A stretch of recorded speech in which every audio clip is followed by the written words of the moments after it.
एक दफ़ा का ज़िक्र है, एक गांव था जिसमें छोटा सा पानी का तालाब था जिसमें बहुत सारी मछलियां रहती थीं। और गांव वाले भी बहुत खुश थे, वो कभी भी इन मछलियों को नहीं पकड़ते थे। इन्हीं सब में एक नीले रंग की मछली भी रहती थी। क्योंकि उसका रंग नीला था, इसलिए सब मछलियां उसे नीली मछली के नाम से पुकारती थीं।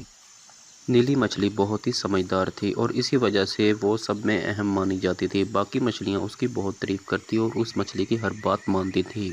नीली मछली बहुत ही अक्लमंदी से काम लेती थी और वो कभी भी दूसरी मछलियों को आपस में लड़ने नहीं देती थी।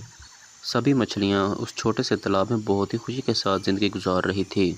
एक दिन कुछ यूं हुआ कि नीली मछली खाने की तलाश में तालाब के किनारे पर आई और उसने ये देखा कि दो मछुआरे वहां बैठे तालाब की तरफ देख रहे थे और एक दूसरे से बातें कर रहे थे कि इस तालाब में बहुत सारी मछलियां हैं, हम इनको कल पकड़ कर ले जाएंगे।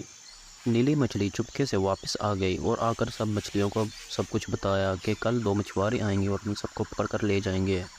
लेकिन बाकी सारी मछलियाँ नीली मछली पर हंसने लगी और उसे पागल बोलने लगी।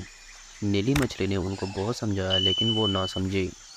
जब रात हो गई तो नीली मछली ने बाकी सब मछलियों को बुलाया और कहा कि हमें कुछ दिन के लिए यह तालाब छोड़कर बड़े तालाब में चले जाना चाहिए।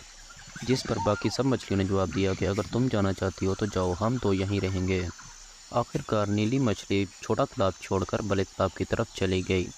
अगले दिन सुबह के वक्त जब सारी मछलियां खाने की तलाश में छोटे तालाब के किनारे पर गई तो वहां शिकारियों ने पहले से ही जाल बिछा रखा था। सभी मछलियां उस जाल में फंस गईं। शिकारियों ने वो जाल बाहर निकाला और सभी मछलियों को अपने साथ ले गए। उस वक्त सारी मछलियों को नीली मछली की बहुत याद आ रही थी और वो सोच रही थी कि काश हमने नीली मछली की बात मान ली होती तो आज हमारे साथ ऐसा ना होता।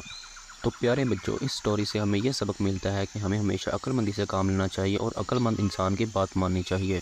और प्यारे बच्चों, जल्दी से इस वीडियो को लाइक और चैनल को सब्सक्राइब कर दीजिए।